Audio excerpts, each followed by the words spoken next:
You're listening to Estes Park Radio.com. I'm Christy Wellborn. I'm here with Sue Pinkham, Wildland Urban Interface Coordinator for the Estes Valley Fire Protection District. Good morning, and thanks for taking the time out to talk with us. Well, thank you, Christy. I always appreciate the opportunity to be with you and to chat about some things that are going on in the wildland prevention arena. The first thing that we've done this fall, of course, was the slash collection. Was that a success? It was. It was a huge success. We had it for 5 weeks, starting October 8th, running through November 5th. And in spite of the weather and the first and last days, we had a lot of people come. In fact, we had 168 people bring over 307 loads of slash, which total accumulation was 1,200 cubic yards, which to me is absolutely wonderful, because if we can get the fuels away from the properties and get rid of them in a safe way, then they won't burn if we have a fire coming through, which is really helpful. And of course, you know, this last weekend we had, and I should say last weekend, the 11th and 12th, we had a windstorm to beat all windstorms. I know, I didn't have power for 24 hours. Yes, and a lot of people were without power, and a lot of that was due to trees being blown over on power lines, and also blocking roads and so forth. And so the fire district has decided to extend the slash collection. I'm not sure yet on the specifics, but that there will be opportunities for people to drop off their slash due to the storm, and bring it to the area next to Barn W. Can they call the fire department to find out how long this is extended? Right. Okay. Yes, that would be the best thing to do. The number to call was 577-0900. Okay. And ask about the slash collection for the storm damaged trees. I guess that will be the best. So anyway, that's the big news on the outside. Now it's up to people on the inside. Holidays coming. That's right, and we have lots of holidays coming in the end of November, December, and early January that we tend to celebrate these holidays in wonderful family traditions. Many of those traditions involve lighting candles. And candles are beautiful, but now on the market there are electric candles. I'm not one that's going to advertise or support anything that just because it's a new fad, but these are battery-operated candles that really look like candles. They're completely safe. If you've got kids or dogs, please use those. Oh, we were just talking about the storm and the power outages, and I have lots of candles, but I'm too afraid. I'm afraid I'll fall asleep. I'm afraid one of my dogs will knock it over, one of my cats. I'm outfitted with LED and fluorescent lights. I mean, I'm ready, but I don't use candles. I'm too afraid. They freak me out. I know they're beautiful. The ambiance is great, but those electric candles can and give you that same thing. Right, and they even blink. I mean, they flicker. Yes.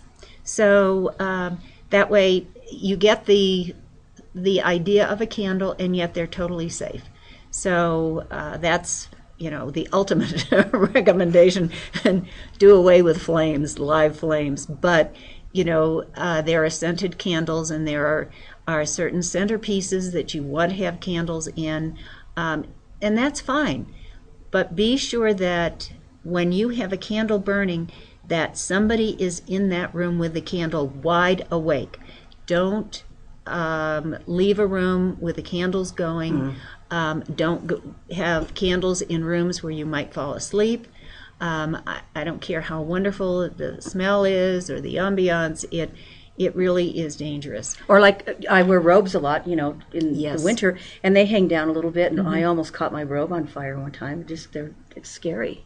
Well, another thing about robes and loose-fitting clothing in general, when you're cooking, this is a very dangerous thing, because your robes and loose-fitting sleeves particularly get caught on pot handles, and you can turn them over, and you get burned. So you want to be really, really careful, generally speaking, with loose-fitting clothing around either cooking or candles.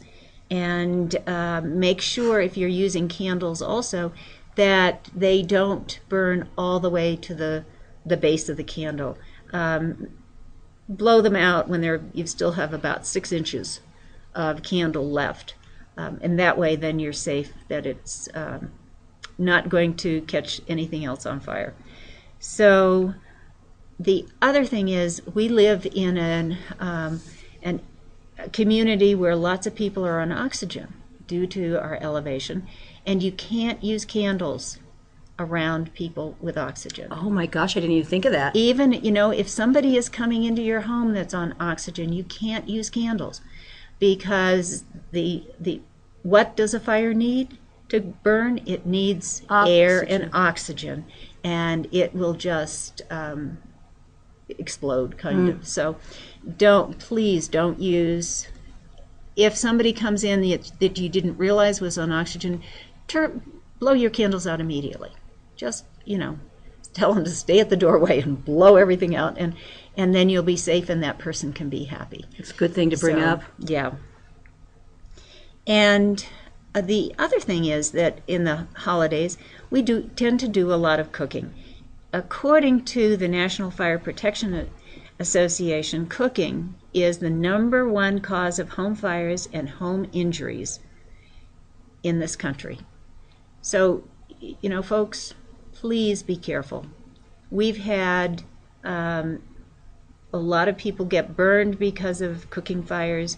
We've had kitchens be destroyed because of cooking fires, and whole houses have gone up in flames because of cooking fires. So it's up to us to be careful cookers and really take your time. If you are frying anything, don't leave that stove. Stay with it.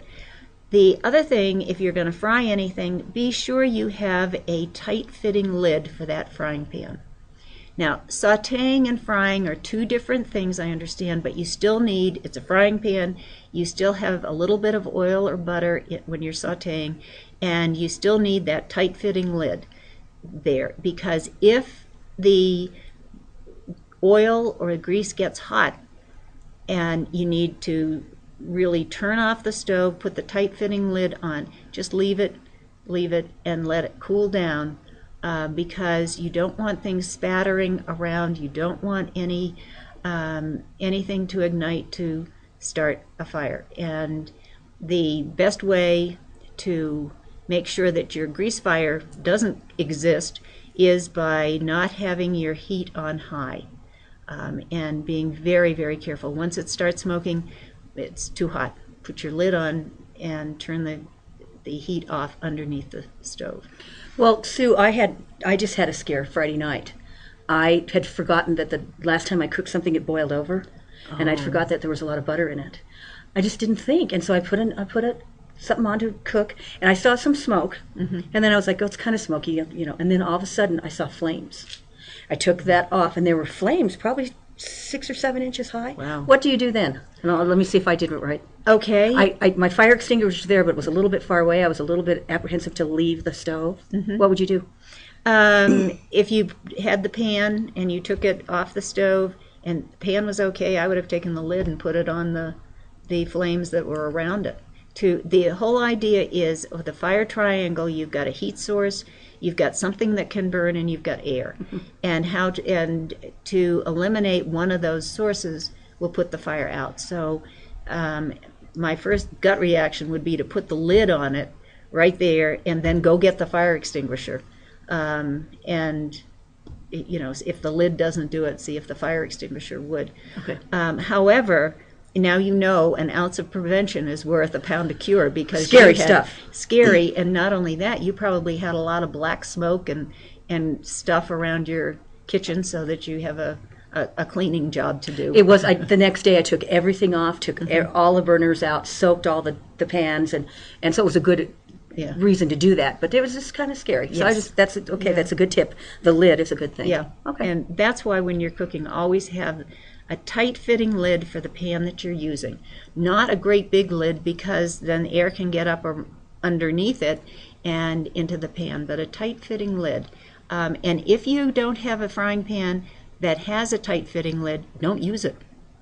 Get a frying pan that has a tight-fitting lid, or use the frying pan that you have with the tight-fitting lid.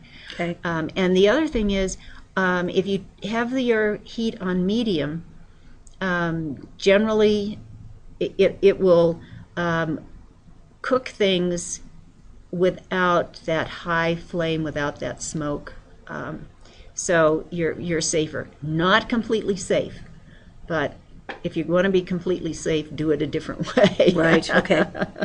Okay. But it's, the other thing is, as you mentioned, a lot of people get burned because they try to fight a little fire. And, if you're at all hesitant about it, just get out, close the door, call 911 from the outside. You just leave it, okay? But if you can remove the pan from the stove, turn off the stove, and leave, fine. If you can't, just get out, close the door, and call 911.